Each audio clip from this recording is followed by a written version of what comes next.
Mukama atereeta bangi bajjukize bajje bawulire ebigambo byo. Batusaba n'okwebaza nga tubisa mu linnya eddungi ly'omwana wa Yesu Kristo Mukama waffe. Amiina. Bannaye Mukama yeebale atuwadde ekiseera kino. Nsabayo omuntu omu ajja okunsabira mu mutima. Wayitawo eddakika 10 ng'onsabira ekimu ku ky'oba onsabira nsobole okufunza obulungi. Okusoma kwange tekwali kuwanvu nnyo. Samare oluusi entawaanya anyambe Mukama ate wedda byayogera nange biba bijja eri amatu g'abawuliriza n'abandaba. Weewaawo weeronde mubeere ng'ompera y'essaala. Bannange omutwe gw'ekyokuyiga kyaffe gugamba nti muzibu nno okwagala ekikufuula okutuufu. Okwagala ekikufuula okutuufu. Tugenda kusoma Abakolinso ekisooka essuula ey'e13 olunyiriri olw'okuna paka ku lw'omunaana. Baaliwo alabyeyo. Abakolinso ekisooka 13 y'essuula olunyiriri olw'okuna paka ku lw'omunaana.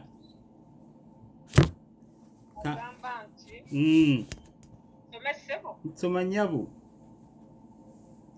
Okwagala kugumiikiriza kulina ekisa. Okwagala tekuba na bujja. Okwagala tekwekulumbaza. Amaaso gagaanye munsonyiwe. Nabadde galumiri nti naye nkomye awo nabisazaasazaamu nnyo ndowooza bigaanye. Kale kanziremu wano kangezeeko nange wano olw'okuna lwe ntandikiddeko. Okwagala kugumiikiriza era kulina ekisa. Okwagala tekuba na bujja. Okwagala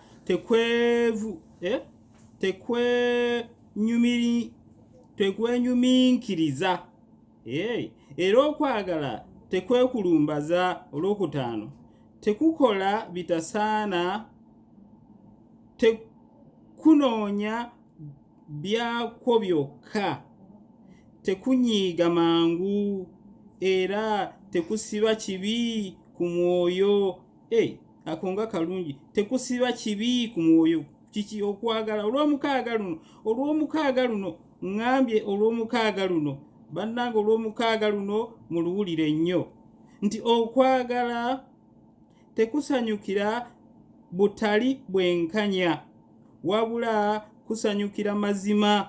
Olw'omusanvu okwagala kugumira byonna, kukkiriza byonna, kusuubira byonna era kugumiikiriza byonna. Olw'omunaana ne bwe wabaawo obulanzi bulivaawo, ne bwe wabaawo ekirabo eky'okwogera ennimi kirikoma, ne bwe wabaawo amagezi galiggwaawo, naye okwagala tekuggwaawo. Waawo okwo kwe kwagala. Tugambye kiki ekifuula okwagala okutuufu? Ate okusinziira bye tusomye ate omutwe guno kiki ekibifuula okwagala okutuufu? Bannange ffenna tulaga okwagala. Abatudde wano era abandaba mwenna mbalaba. Ne kiki ekifuula okwagala kwammwe okutuufu? Kiki kiri mu lunyiriri lwa 6 mbabbira ku bibuuzo. Ekifuula okwagala okutuufu kiri mu lunyiriri olw'omukaaga. Era lwetunulira nnyo olwetegereze. Bangi nnyo ndaba abaami n'abakyala abatudde, abamu batera okutuula ababiri. Okwagala kwe tulaba nga mweyisa okwo, ng'omu bw'alumako n'awa ku munne, tukulaba kwagala. N'ekikufuula okutuufu ge mazima. Gwe omwami ge mazima mu kwagala okwo kw'olimu. Gwe omukyala ge mazima mu kwagala okwo kw'olimu. Kyekifuula okwagala kw'olina okuba nti kutuufu. Situlaba kwagala okutuufu n'okutali kutuufu. Era ndaba abambala amasuuti n'abambala amagomesi n'abambala ebiteeteeyi ebirungi nga bagenda ku kkanisa okusaba. era ndaba bangi nga boogera ku Yesu Kristo nti yatufiirira nno era munnange yatuwa eggulu lya bwereere era tulina okumwagala. Okwagala kwe muba nakwo kutuufu. Ebituufu bye bikufuula okutuufu. By'oli mu kwagala okwo kye kifuula okwagala okutuufu. Bangi batambudde babiri, bangi bakubaganya obuwuna, naye ogenda okwetegereza okwagala kuno kwe baali bakubagana obuwuna kwali kutuufu ng'owulira nti ewaayi baasasika, obufumbo bwafa dda, era buli omu awunyirwa munne ziizi. Waaw! Kiki ekifuula okwagala okutuufu? Okwagala okuba okw'amazima. Okwagala okuba okw'amazima kye kikufuula okutuufu, kye kikufuula okwagala okutuufu. Akanyiriri ako tugambye kankabaddiremu okwagala tekusanyuukira butali bwenkanya. Obutali bwenkanya. Obwenkanya kye kituufu. Oyinza okulaba ng'oli alina omwami we mubbi, naye nga bamugamba omwami we nno mubbi, naye nga tayinza kulaba nti omwami we mubbi. Omwami omu bamuleeta n'ettooke mu luggya, naye omukyala we ng'agamba nedda, omwami wange sitabangako mubbi. Abakkiriza tugende mu bibadde Uganda. Yes, wabaddewo abakulembeze Museveni ne Kyagulanyi. Ssebo, waliwo akugamba nze tonzija ku Museveni, yadde ajja abaana b'abantu mu mayumba n'abatta, tomunzijaako. Ssebo, tonzija ku Museveni, asiba munne Bobi Wine ng'olw'okuba yazza musango okumwesimbako, ng'olw'okuba gwa Naggomola mu constitution mweguli nti bwesimba ku Museveni ku pulezidenti gwa Naggomola oteekeddwa okubonerezebwa. Ssebo, olingo akugamba yooyo. Okwo kwagala n'osanga nga Mukristaayo nnaate, osanga nga Mukristaayo era ayambala amasuuti n'agenda ne ku kkanisa era n'abulira n'enjiri, n'akugamba nti ssebo oyo omukulembeze nze ye wange, naye adde atta abantu. N'omubuuza owaayi yabasenga bayeekera nsi ye, bazze kulumba nsi ye, mu constitution tekiriimu. Agamba bannange nze ndeka. Okwagala okwo nako kwagala gwali wano. Okwagala kutuufu, kugolola obutuufu. Obutuufu bwe bugolola okwagala kwaffe. Zikusanze nkozesa ekigambo ekyo waliwo atera kikozesa wano. Bw'obanga okwagala kwo kufu, oli omwami n'omukyala ogamba nti nze twagattibwa mu bulungi ne mu bubi, naye ng'ogenda kulekawo omwami wo, naye ng'ogenda kulekawo omukyala wo, okwagala kujja kuba kutali kutuufu kw'obadde nakwo obulamu bwo bwonna nga tukulaba. Yes, bannange, okwagala ekikufuula okutuufu, ekikufuula okwagala bye bituufu, bwe bulamu bwako obutuufu obulabika mukwo. Samwiri ekisooka 18. Samwiri ekisooka 18. Olunyiriri lujja kuba lwa olusooka paka ku lwokuna. Tugenda kulaba okwagala okutali kutuufu n'okutuufu nga tukozesa ebyokulabirako by'abantu babiri, Dawudi ne kabaka Akazi. Dawudi ono tumanyi yayagala nnyo Nathan oba Nasanayiri. Kale katusooke tulabe Dawudi, tuli ku kwagala okutuufu. Dawudi ne Nathanayiri. Samwiri ekisooka 18 olunyiriri olusooka paka ku lwokuna. Bane tugenda kusoma ebintu bino biwanvu, enyiriri nnyingi naye munsaasire muzisome neerabye nga nesanze nga mulina muzisaana okuzisoma oba alabye wasome agamba bw'ati awo olwatuuka bwe yamala okwogera ne Sawulo emmeeme ya Yonasaani yeegattibwa n'emmeeme ya Dawudi. Yonasaani n'amwagala ng'emmeeme yiye. Sawulo n'amutwala ku lunaku olwo n'atamuganya kuddayo nateeka mu nnyumba ya kitaawe. Awo Yonasaani ne Dawudi ne balagaana endagaano kubanga yamwagala ng'emmeeme yiye. Olwokuna Yonasaani ne yeeyambulamu omunagiro gwe yali ayambadde n'aguwa Dawudi, n'ekyambalo kye era n'ekitala kye n'omutego gwe n'olukoba lwe. Bassebo, ebintu ebyo biwulikise. Yonasaani yaani? Kambajjukize. Yonasaani yali alina okuba kabaka Sawulo ng'afudde. Nejjukira olw'ebibi bya kabaka Sawulo, Mukama yali alangiridde nti obukulembeze bumugiddwako era bugenda bumugiddwako ne buweebwa Dawudi. Naye Yonasaani alaba ekituufu. Waliwo embeera ze tubeeramu, kino nakyogerakokko. Mukama n'abanga akoze okulonda kwe. Nkubamu akafaananyi mu kiseera kino abatuuze abakulemberwa kabaka Sawulo basabanga ssaala ki? Ng'envuuvuumo luyita nti waliwo yafukibwako amafuta okuba kabaka. Naye basabanga ssaala ki nga waliwo olutalo wakati wa kabaka Sawulo n'Abafirisuutiya? Basabanga ssaala ki? Kanzireyo ebyo kambiveeko, osabyenga ssaala ki? Mukama nga amaze okulonda osaba ssaala ki? Okay. Dasanayiri alaba ekituufu n'agamba waaw, mu butuufu gwe kabaka nawulidde Goliyaasi nga atiisizza eggye lya kitange lyonna gwe wayimiriddewo. Agamanyi tegabadde gago baaba, nze nkitegedde era ye ggwe, ebyange byonna mbikuwadde.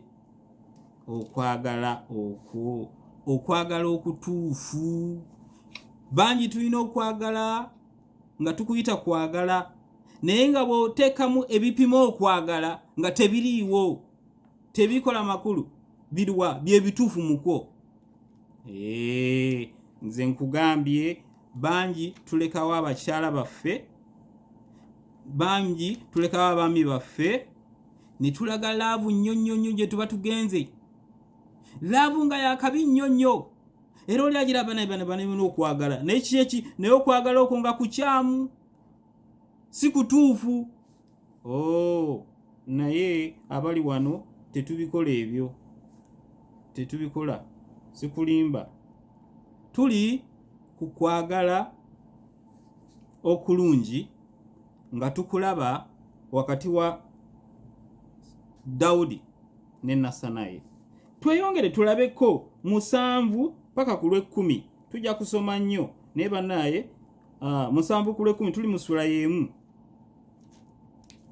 Agamba bw'ati olw'omusanvu abakazi ne bayimbibagananga nga bazannya ne boogera nti Sawulo asse enkumi ze ne Dawudi obukumi bwe.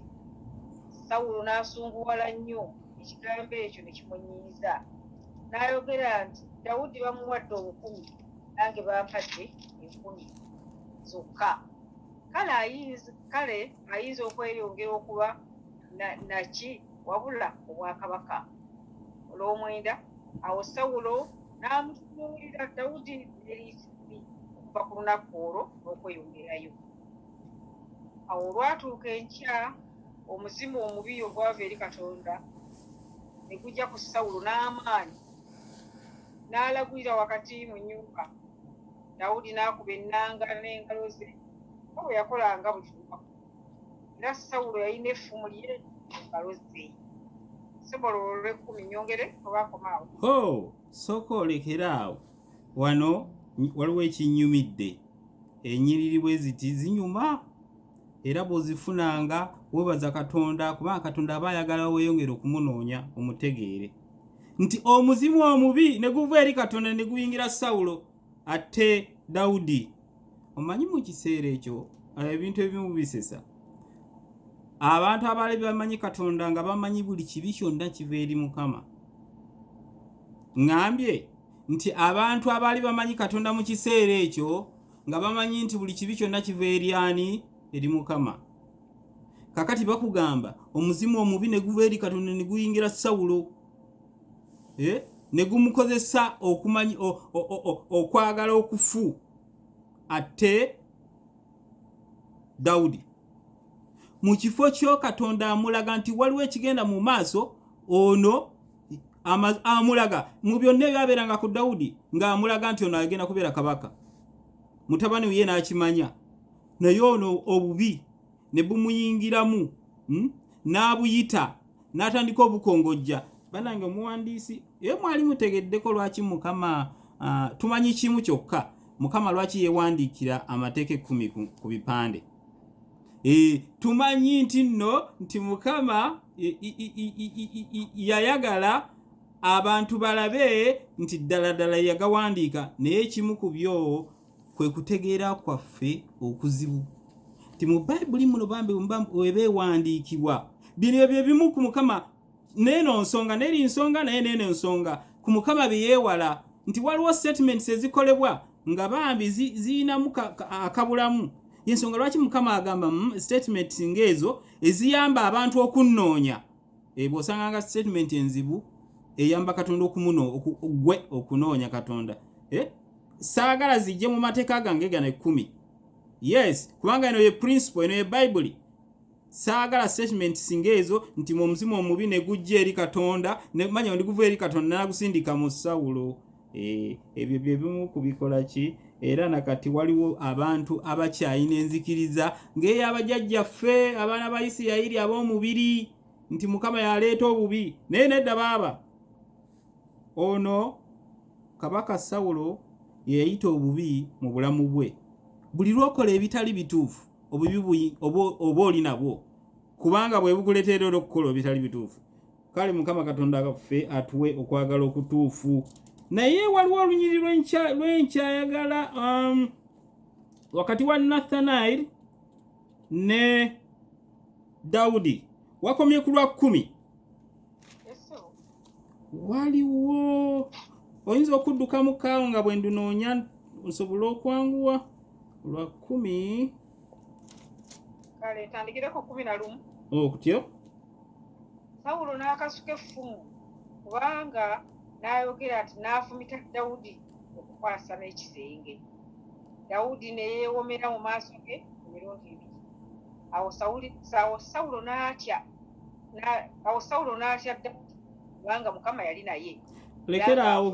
Lekeraawo kandwogere kubanga by'okusoma tulina bingi. Kandwogere olunyiriri lwatulaze lwenjagala lutulaga nga Nathanaeli agamba kitaawe nga ayogera obulungi obuli ku Dawudi.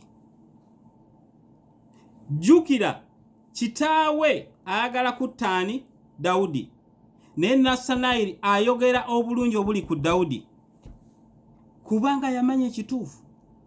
Naye banaye gwosobola kikola oyina obuvumu obwo obubikkula omuntu obwongo bwe ye n'asigalayo bw'aba asigaddeyo n'asigalayo naye n'agamba kitaawe nti Dawudi musajja mulungi wa Katonda. Bw'aba walabye olunyiriri olwo alunsomere musajja mulungi gw'osobola okwogera singa mba mukwano gwo nga nyina gwenkyawa naye ng'okimanyi bulungi nti gwenkyawa oyo mukyayira bwereere osobola okuŋŋamba osobola okwogera ebirungi ku oyo gwenkyawa ng'oli mukwano gwange ali best. Ebo okwo kwe kwagala okutuufu. Tekutunuulira birala byonna by'osanga eri obulamu bwo. Nedda kukola bituufu. Okwagala okutuufu kukola bituufu. Twewuunye nti obulamu bwe tulimu buno mu nsonga eno yonna mu mbeera eno gye tulimu. Wangi mukadde ndulabye otyo olusome 19 kati olwokubiri naye kanze ku lusooka agamba nti awo Sawulo n'agamba Yonasaani mutabani we n'abaddu be bonna batte Dawudi. Naye Yonasaani mutabani wa Sawulo yamusanyukira nnyo Dawudi. Olwokubiri Yonasaani n'abuulira Dawudi ng'ayogera nti Sawulo kitange ayagala okukutta. Kale nno kaakano nkwegayiridde weekuume enkya obeere mu kifo ky'ekyama nange naafuluma ne nyimirira. Olwokuna awo Yonasaani n'ayogera ne Sawulo kitaawe ng'atenda Dawudi obulungi. Yes. N'amugamba kabaka tayonoonanga muddu we Dawudi kubanga takoonoonanga ggwe era kubanga ebikolwa bye byabanga birungi nnyo gy'oli. Weewaawo webale nnyo Mukama akulaza amazima osaba otya. Mukama akulaza amazima n'osigala nga era okyasaba Mukama mpa kino nedda. Mukama bw'akulaga amazima aba akuzeemu. Gulumiza linnya lye. Oli mu kutukuvu. Mukama oli w'amaanyi. Sawulo ono si akyali kapaka. Nkwebaza entalo zonna zigenda mu maaso. Mukama watuwa Dawudi. Mukama weebaza kubanga ebintu ebimu birina okutambula nga birina okutambula. Birina okutekinga koosi yaabyo. Naye Mukama nga tayinza biyimiriza naye ng'atali ni control ng'abiraba bitambula. Nga Mukama bwe yali mu ggulu ng'alaba Aberi ne Kayini. Kayini ng'atta muganda yaliyo. Naye ebintu birina okutambula nga birina okutambula. Yes, gulumiza Mukama Katonda wo singa ofuna okuddibwamu. Oluusi okusaba kukulu nnyo naye waliwo ate n'okugulumiza Mukama kubanga abamaze okukuddamu. Tusome Bassekabaka ekyokubiri tusooke tuve kwagala okutuufu kwe tulabye wakati wa Yonasaani ne Dawudi. Era okufa kwe mukujjukira kwonna. Muganda waffe Dawudi yakaaba nnyo olwa Sawulo ne Yonasaani. Yonasaani ono baali ba mukwano nnyo. Sitaani kakati omanyi Sitaani kyakola bw'oba singa babuuza baganda baffe bana bamuyita mu lukalu mubategeera n'obuuza nti lunyiriri ki lw'omanyi mu Bayibuli lulaga ebyo bakugirayo Yonasaani na Dawudi nga batugamba mbu yeeyo kapo yasooka. Bambi ebituufu bisigala bituufu era bye biraga okwagala bye bifuga okwagala okutuufu. Kale tuveeyo eyo. Bassekabaka ekyokubiri tutandise okulaba okwagala okubi newankubadde nga nawali tubadde tukusanzeewo naye wali twagadde kulaba mu bulungi. Kale ssuula esooka olunya olwokubiri paka ku lwokusatu oba olabyewo ng'otandika. Agamba nti Akaziya n'agwa mu kituli ekiruke ekyali mu kisenge kye ekya waggulu ekyali mu Samaliya. N'alwala n'atuma ababaka weewo ennyabo n'atuma ababaka n'abagamba nti mugende mulagulwe eri Beruzabubu katonda ow'Ekuloni obanga ndiwona endwadde eno. Olwokusatu naye malayika wa Mukama n'agamba Eriya Omutisubi nti golokoka osisinkane ababaka ba kabaka w'e Samaliya obagambe nti kubanga tewali katonda mu Isirayiri kyemuva mugenda okulagulwa eri Beruzabubu katonda ow'Ekuloni. Kale nno bw'atyo bw'ayogera Mukama nti toliva ku kitanda ky'olinnyeeko naye tolirema kufa. Eriya n'agenda. Weewaawo weebale nnyo. Tuli ku kwagala okukyamu nga kujjudde ebitali bituufu bye bikufuula okwagala okukyamu. Kabaka Akaziya aba ali waggulu ku kalinaaye agwa ekigwo n'alumizibwa nnyo. Asalawo olw'okubanga ayagala nnyo yava ku katonda we alina okwagala okulala. Ayita omukungu we nti jangu ogende Ekuloni ombulize Katonda Elizababu ambuulire oba naafa oba naawona. Mukama alaba omubaka ono, atuma Eriya genda omunsinkanire, n'amugamba ebyo nti owange ogenda okwebuuza eyo ddala mu Isirayiri temuli Katonda. Naye mmwe Isirayiri mutegedde, Isirayiri yeyekutula ku Yuda, yebike 10 bimanyi Katonda bulungi nnyo. Laba kabaka wuuno agenda kwebuuza ku Elizabebu Ekuloni nti teri Isirayiri teriyo Katonda. Kati obubaka bwayagala bwe buno, genda omugambe nti endiri gyaliko tajja givaako. Bannange ekibi nga kyakuyingidde, obutali butuufu bukuletedde okwagala okwo okubi nga bwakusensedde, oba tokyalaba. Bwe baamugamba, omubaka bwe yaddayo n'amubulira amawulire ago, n'amubuuza nti kale ebyo bisanga kankuwebuwa obisoma olwokuna paka ku lw'omunaana, olw'omwenda paka ku lw'ekkumi. Tusooke tukomaawo naye tosoma, ngenda kwogera bwogezi kubanga budde bumpeddeko. Kabaka Akaziya n'abuuza omubaka ono gwe yali atumye Elizabebu Ekuloni eri lubaala oyo amubulire, n'amubuuza nti omuntu eyakugambye amawulire munnyonnyole afaanana atya, nti abadde alina obwoya bungi ku mubiri, nti mutonotono bwati muwanvuwanvu ali awo wakati, ntegedde ye Eriya. Amanyi eddoboozi lya Mukama era liri mu nsi ye, alimanyi bulungi, naye okwagala okukyamu kumuwanuza kugenda wa eyo.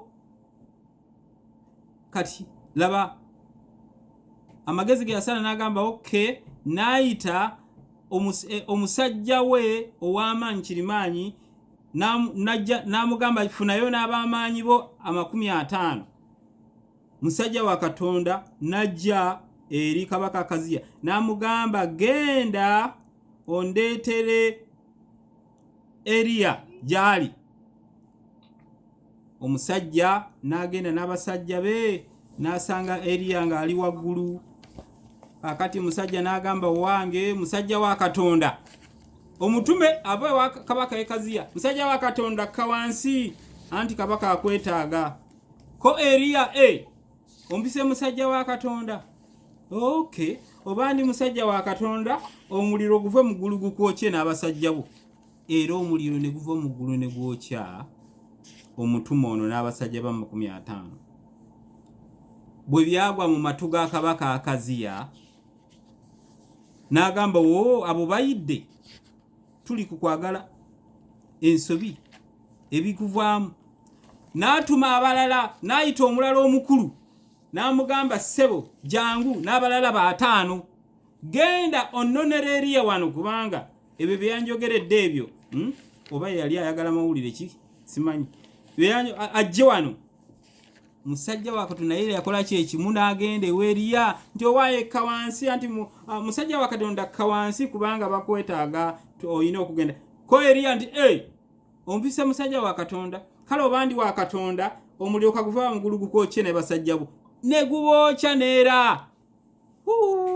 Abo 12, abakulu 2 n'abasirikale 50. Eri Akaziya n'atuma omulala. Bannange ebituufu mubyegendereze n'ebikyamu byegendereze, ebituufu mubyekuume kuba ebyo biraga okutuufu, okwagala okutuufu. N'atuma abalala 50. Era omukulembeze atwala obubaka n'abalala 50. Naye oyo ndoza tusome 13 Bassekabaka ekyokubiri 13 paka ku 14 essuula eri esooka gye tukyaliko, naye olunyiri twagala 13 n'olw'okumi nyiri 2. Agamba nti olw'okumi-n'essatu awo n'atuma nti omwami wa 5 abalala n'abasajja be 5. omwami w'ataano owookusatu n'ayambuka n'ajja n'afukamira ku maviivi ge mu maaso g'Eriya n'amwegayirira n'amugamba nti omusajja wa Katonda obulamu bwange n'obulamu bw'abano ataano abadduko bube bwa muwendo mungi mu maaso go. Laba omuliro gwavudde mu gwokya abaami b'ataano bombi abaasoose n'abasajja baabwe ataano. Naye kaakano obulamu bwange obwe bwa muwendo mungi mu maaso go. Omaze? Mulabye enjawulo. Amanye ekituufu owulidde byayogeddemu, owuliddemu ekikyamu. Amanye ekituufu era Mukama n'agamba Eriya nti totya, genda n'omuddu oyo omutume wa Kaziya. Eriya n'agenda mu maaso ga kabaka Akabu. Bwe yatuukawo n'amutegeeza byonna nti munnange Mukama agamba nti olw'ebyo byonna by'okoze endiri eno togenda givaako, era twalabyenga kabaka Akabu okufa kwe n'afa. Ebyokuyiga bingi ebiri wano. Katuli oluyimba luno.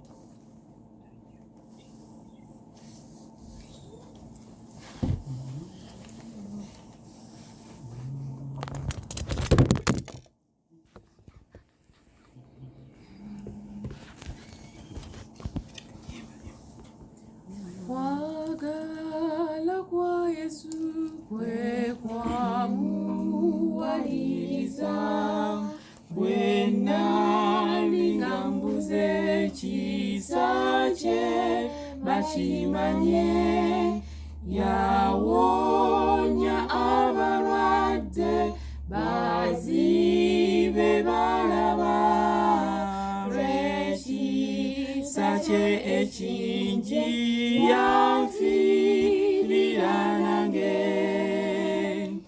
Yesu ng'alina okwagala kwe kungi, kugenda wala nnyo kujjudde amagezi. Okwagala kwe kungi eyo mu Buyudaaya Yesu yatambula, bantu bakuŋŋaana kisa kye bakimanye, yawonya abalwadde bazibe balaba, lw'ekisa kye ekingi yanfiirira nange. Yesu ng'alina okwagala kwe kungi, kugenda wala nnyo kujjudde amagezi. Okwagala kwe kungi Yesu ng'alina okwagala kwe kungi, kugenda wala nnyo kujjudde amagezi. Okwagala kwe kungi, okwagala kwe kungi, okwagala kwe